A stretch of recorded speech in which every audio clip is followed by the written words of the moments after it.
Hey everyone, gagawan ko po ng air filter itong bagong air cooler. Kaso wala na akong way para yung paikot siya kagaya nung sa isa nating air cooler. Ayan, papakita ko po sa inyo sa ginawa ko sa isang air cooler. Ito po yung isang air filter na ginawa ko. Ayan, naka-velcro po ito. Ayan.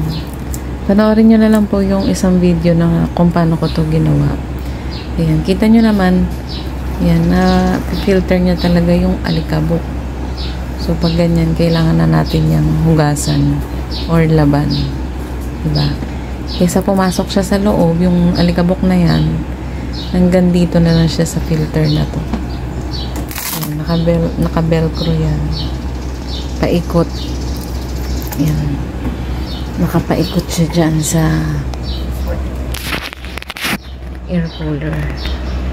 So, ito po, ayan, nalabang ko na siya. Buo siyang ganyan. Bali, naka-wrap lang siya or nakaikot, paikot. Ito. Ayan.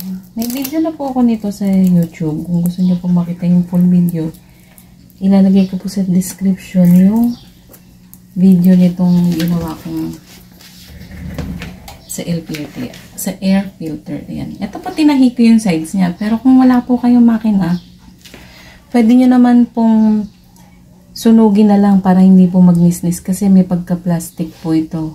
Ito rin po yung ginagamit na air filter ng mga aircon.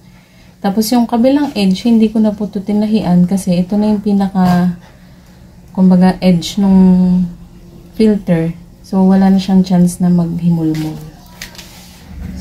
Ikot lang. Dito sa kabila, naka-velcro din siya. Bali, yung apat na corner, meron po siyang velcro.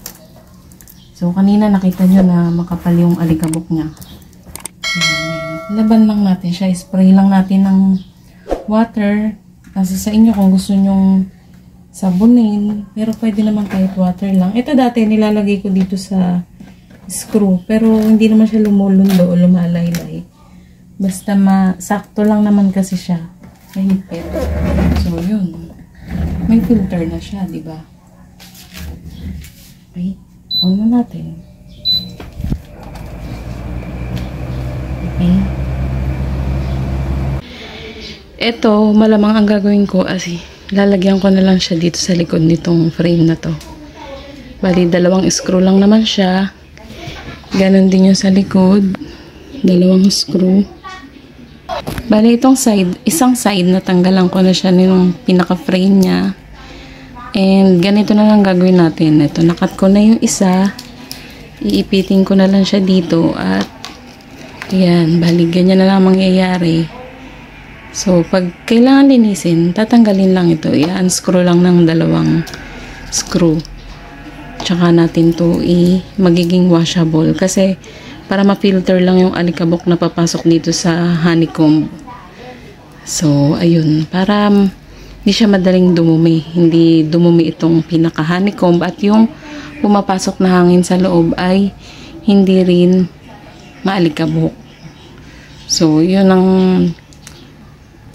use nitong filter na to. Kagaya ng isang air cooler din natin. So, ganun lang. Nag-cut lang ako. Then, iipit lang natin siya dyan. Okay. So, after po makat to, papasuin lang natin yung pinakagilid niya para hindi maghimulmul. Para hindi na tayo magtahi.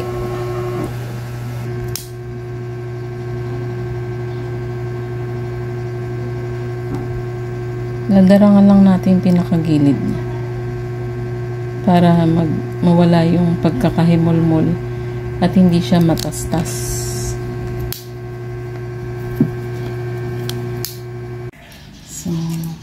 Cut lang ng ganitong eksaktong size. Ipit lang natin siya dito. Ayun. Yan. Removable na siya.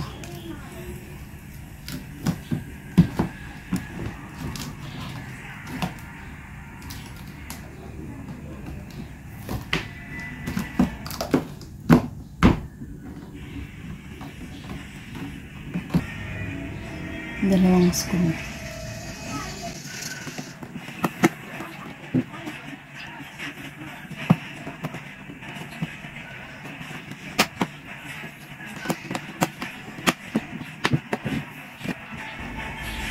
So, ayan. So, ayan. Nakikita naman po yung pinaka-filter. May filter na siya. Ito po yung side na walang filter. Kitang-kita yung honeycomb na blue. Dito ay may black filter na siya. So, ayan.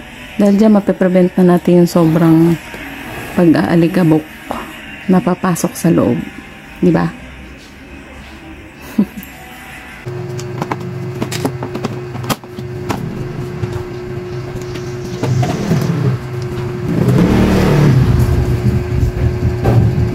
Loob niya.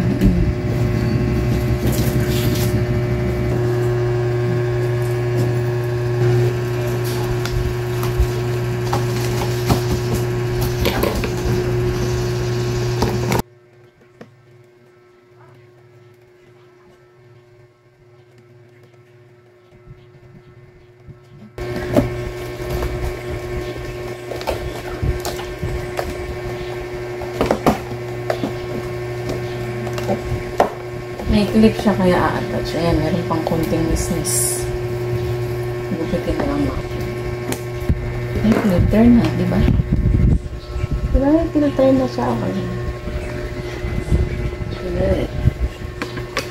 So, safe na siya sa alikabok. Ayan, try na natin yung paan.